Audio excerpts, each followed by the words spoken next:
Hello everybody and welcome to the review vlog for Steins. Now this show, there's a lot to say about it, but I'll try to keep this under 15 minutes. Not only for the sake of convenience, but also so I can upload this to YouTube, but whatever. So the story as a whole, or rather the show as a whole, is an amazing example how it's an accurate textbook example how you do a time travel story, unless like before we actually have established how time travel actually works. Like with minimal explanations, like they don't explain everything about the time travel, mostly because it's rather we still don't know how it works because or how time travel would work because time wimey wibbly wobbly wimey limey whatever. Um yeah, I'll go on. Let's first talk about the animation because this is some like the animation side is something where I maybe have a little to complain about. Mostly in the way that when the characters, like, there's not a lot of idle movement. Like, every animation, like, every scene seems very static. Like, that is very apparent, but, like, from those scenes, it's clear that this is from a visual novel because well, in visual novels, the pictures don't move, so it's easier to just have pictures instead of animations. And that has carried over to the anime, which, admittedly, sometimes there's movement, and it's not exactly the worst, and it's not exactly bad by any stretch of the imagination, but it's just very static, you know? It's not a complaint, it's just an acknowledgement of a strange quirk, although it does create a bit unnatural feeling, which is eerie in of itself, which kind of supports the whole overall theming of the show. So there's that. However, the art style I found to be really quite good. Just amazing. Like, the art style is actually pretty freaking good. It's realistic, and especially when the reading Steiner activates, it's freaking glorious. Like, I don't know how to express it, but when it activates, it looks iconic and it looks distinguished and it looks amazing, and it's clear that something has happened. Although it may be a bit intrusive, it well, that's made on purpose, and that's pretty good, I think.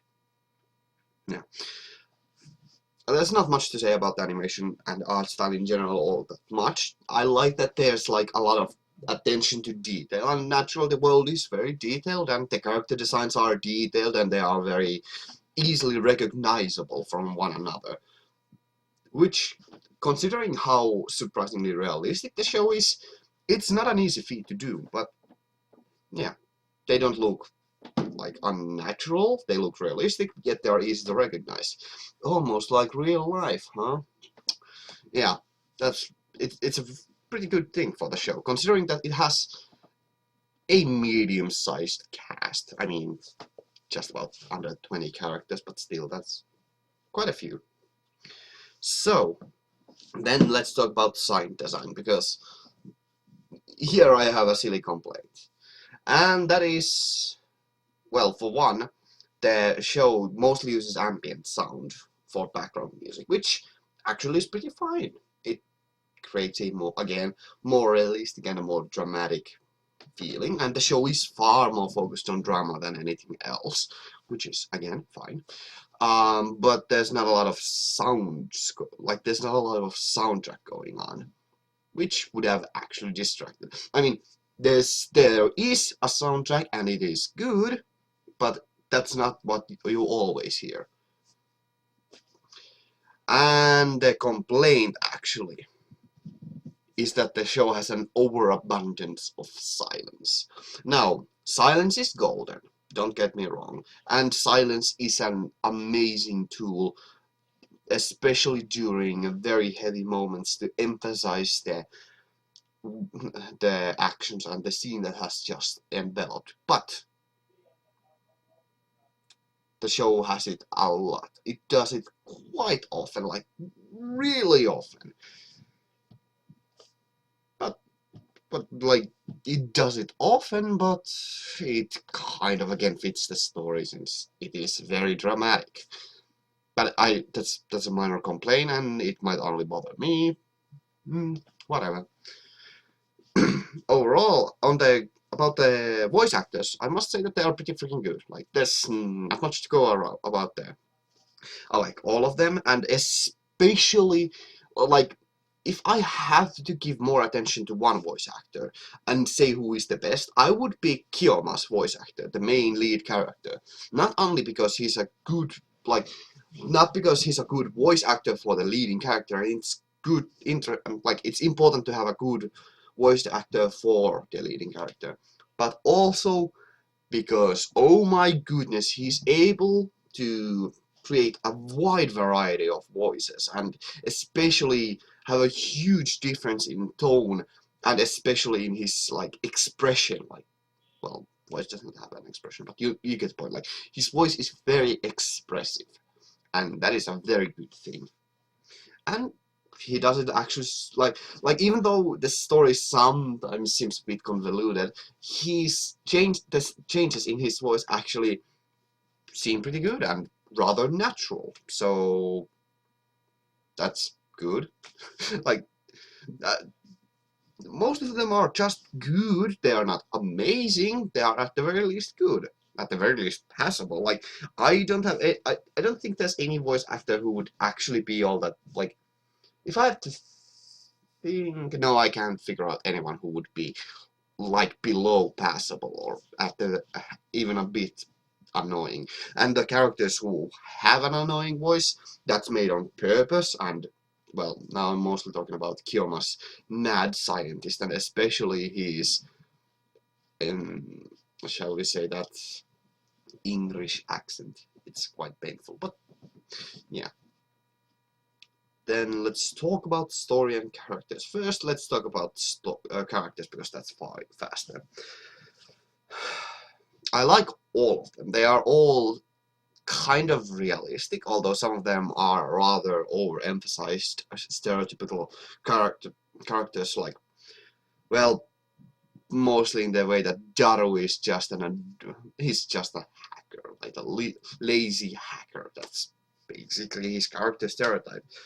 I mean, it's fine and it serves a purpose, and he's not annoying at the very least, so that's something. And let's just head over the main characters, like Kiyoma's character, I find to be actually, like, he is, in my opinion, he is definitely insane, but that's, like, maybe a bit hyperbolic to say, considering how much he is in control. But I mainly say that because he has watched his friends die on multiple occasions, yet he has lived through it. I really like how his character has at the same time developed and yet plays into some of his or uses some of his older character traits later on as a subversion, as a diversion, and he's a talented actor. And although that again goes to the voice actor more so than the writing, but that's besides the point. Yeah, I like those two. Then Mayushi, oh my goodness, she's adorable, but holy heck, the middle part of the show, or rather the part where Mayuri died repeatedly, was so painful to watch. Like, since majority of the latter half of the story really just revolved around saving her, it was really freaking harsh. But like, it was done really well, and I absolutely loved how they used her, though it did feel like she actually wasn't that much of a character. Like, she was, don't get me wrong, she was adorable and she was cute and all that fun stuff, and she had a backstory, especially with Kiyoma. However, overall her character didn't seem to have many traits or many distinguishing features, which is kind of a shame.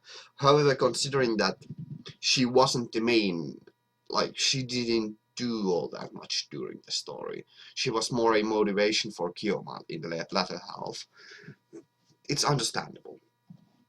And then we could have to talk about, naturally, we have to talk about Christina. And I have again forgotten her name.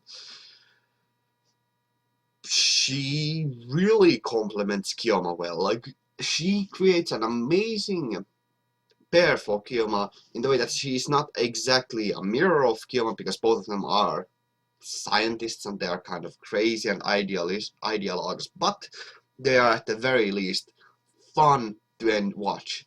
Now she is clearly tsundere, and that's played on so much, but that's just fine enough.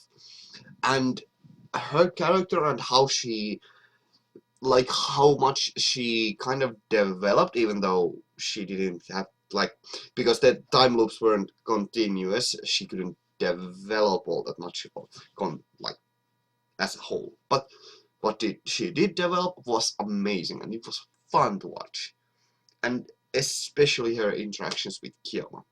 Now, all of the characters would deserve more words for them, because they are all really quite, at the same time, realistic, and at the same time a bit over-exaggerated, but just enough to stay in the realm of reality while being recognizable and kind of, at the very least, relatable and interesting. So let's talk about the story, because it's so freaking ridiculous to think about it now, after the matter of fact. Because basically the story didn't happen for the most part. Because it did happen for Kiyoma, but in the timeline, nothing happened. Kind of. I mean, things did happen, and the story has changed dramatically. I mean, they are in the Steins Gate cluster of world lines, and it has meaning and purpose and all that fun stuff, but it feels like nothing exactly happened. They didn't build a time machine. They had just that, they gave away that for microwave, that their time traveling device, whatever that was. They couldn't send any more email. Like, it feels like everything was nullified. It doesn't exactly feel unsatisfying, because everything got resolved, and like, everything did happen, and the story progressed, and everyone was survived. But yet at the same time, it feels like that the story went a complete circle. But at the same time, it's really quite enjoyable. So, for the last minute or so, I'll just have to quickly mention about the direction, and especially the pacing. The pacing was amazingly cruel. Like, it especially knew how to hold your attention from one episode to another, always leaving with a cliffhanger that was not excruciating, but at the same time intriguing enough for you to want to continue immediately. And especially the overarching story was paced really as a textbook example. You start with a problem that you solve in the end, and everything in the middle, while not unimportant, builds onto that ending. Since the middle part very much focused on the interaction between Kiyoma and Christina, I really would have to remember her name, since it mostly developed the character of those two and their interactions between one another, the ending and at the same time the first part became so much more important, and that was quite something to watch. Naturally, of course, the direction especially knew how to take full advantage of the voice actors, their talents and their personalities, and how they could act. Everything was like, maybe the show was a bit slow on the first half, and it was naturally a bit more boring, but it just built on and on and on to the final latter half and created an amazing story. It's a great fully ended story that I really quite enjoyed. So I'm gonna do some more extra material for it soon, by like tomorrow or today or whatever. But for now, I thank you all very much for watching. It has been my pleasure to be usual. So I hope to see you all in the future. Have a great day and stay awesome. Ganmu out. Hey, 15 minutes.